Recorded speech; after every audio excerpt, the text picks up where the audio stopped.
থাকতে পারবে না। যে দ্বন্দ্ব আমরা একদিন যা দেখেছি তৃণমূলের দলের মধ্যে, তারই মধ্যে কিন্তু আব্দুল করিম চৌধুরী কুণাল ঘোষকে আক্রমণ করলেন। তার বক্তব্য আপনাদের সামনে তুলে ধরলাম। পাল্টা এবার কুণাল ঘোষ আজ কি বলেছেন শুনুন।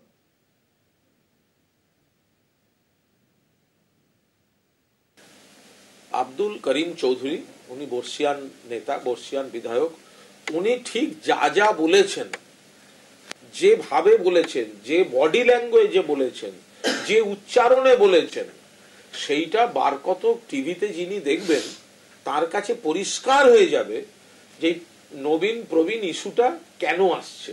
আমাদের তার উত্তর দিতে হবে না, আমাদের কাউকে এটা ব্যাখ্যা করে বলতে হবে না। আমি আশা করি আব্দুল করিম চৌধুরী, উনি আমার থেকে বয়সে অনেক বড়, উনি 150 বছর বয়স পর্যন্ত বিধায়ক থাকুন।